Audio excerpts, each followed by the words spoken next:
Hey everyone, welcome back to Corporate Decoder, the place where we decode the language of corporations. Today we're diving into the world of Williams-Sonoma, but not with a measuring cup or whisk. We're going deep into their latest 10K report, their yearly health check with the SEC, what's the recipe for success or disaster in the world of home goods. Let's find out if Williams-Sonoma is cooking or burning. Last year was a mixed bag. Revenue dipped slightly, but profits actually rose. How did they pull that off? Let's investigate. First off, this 10K is a comprehensive look at Williams-Sonoma's business, covering everything from what they sell and how they operate to the risks they face and their financial results. It even includes fun stuff like legal proceedings, though I doubt you will find that fun. Let's ground ourselves. As of late March, there were over 123 million shares of Williams-Sonoma stock out there. All this will become important soon. Keep an eye out for mentions of their proxy statement. Some juicy details about who's in charge are hiding in there. Now, a word of warning, this report has forward-looking statements. They are basically corporate crystal ball gazing, but remember, these predictions might not hold up. Everything they say relies on information that's available now, so don't bet the house on them. All right, let's get into the business itself. Williams-Sonoma isn't just a shop, it's an omni-channel specialty retailer, which basically means they want to sell you fancy home goods wherever you are, whether online, in-store, or through those tempting catalogs. They have 9 brands and are in Puerto Rico, Canada, Australia, and the United Kingdom. They get their stuff from all over, but the biggest supplier accounts for only 3% of their purchases, so they are spread around and not really dependent on one big supplier. The company emphasizes their core values that include people first. It is about investing in their employees' well-being. As of the beginning of February, they had around 19,600 employees and offer things like health insurance, discounts, and even time off to volunteer. Want to dig deeper? You can find their reports on the SEC's website and on Williams-Sonoma's investor relations page. But as they say, what you find on their website isn't officially part of the report, unless they specifically say so.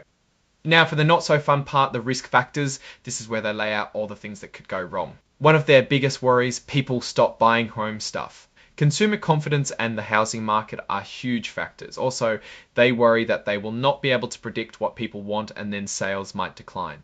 Supply chains are also a big headache. If they can't get merchandise to stores and customers on time, people will cancel orders, and they can't control global events like war, terrorism, or disease outbreaks affecting their supply chain.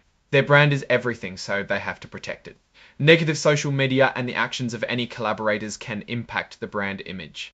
Cybersecurity is another biggie. Data breaches, credit card fraud, and identity theft could cost them big and make customers lose trust. Taxes are always a risk because they are in many places. It is costly to keep up with the many rules and regulations in the countries they operate. They have identified that they are working to improve cybersecurity and have an incident response plan, which is good. Okay, let's move on to some financials. They bought back a lot of their own stock last year using almost $8 billion of their income. Plus, they have a plan to buy $1 billion more as of late March. Then they have their performance graph comparing their stock against the NYSE Composite Index and the S&P 500 Index. This shows how well their stock has performed relative to the overall market. Now, for the main course, management's discussion and analysis, the heart of the 10K. Net revenues were down a little less than 1%, but their company comparable brand revenue, or company comp, which is a fancy term for saying whether sales at stores and online went up or down, also dipped down. The big brands like Pottery Barn and West Elm weren't doing as hot, but Williams-Sonoma actually saw a bit of growth. On the positive side, they are swimming in cash with over $1 billion on hand, and their operations are generating money. Their gross margin is improving, meaning they are making more money for each product that they sell. It also seems they are managing cost better in the supply chain. Their diluted earnings per share is almost $9, which is all good. Looking ahead, they plan to focus on things like growth from existing and new brands, business-to-business sales, and also the customer experience. As a final word of caution, the actual numbers for tax might vary a lot, and those predictions are not certain, so it makes it very hard to make accurate financial projections. Looking at the numbers, they bought back lots of stock and paid solid dividends. A lot of the accounting in these reports involves estimates, which can impact numbers such as inventories, assets, and income taxes, so management must consider a lot of things. Williams-Sonoma really focuses on data and what it says about the business. And that's your crash course on Williams-Sonoma's 10K. Now let's put on our analysis hat for a sec. Overall, the story here is a company navigating a tricky market. Their ability to squeeze out more profit while sales are flat shows they're good at managing costs, but that dip in revenue is a red flag. Plus, it is important that they can compete with the competition. There are also the known risks, and you can't predict what will happen. For strength, their brand power and ability to control costs is key. Weakness would be the dependence on the housing market.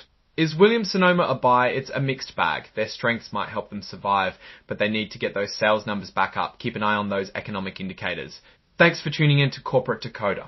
Did this help you understand the recipe for Williams-Sonoma? Let me know in the comments. Like, subscribe, and I'll see you in the next video.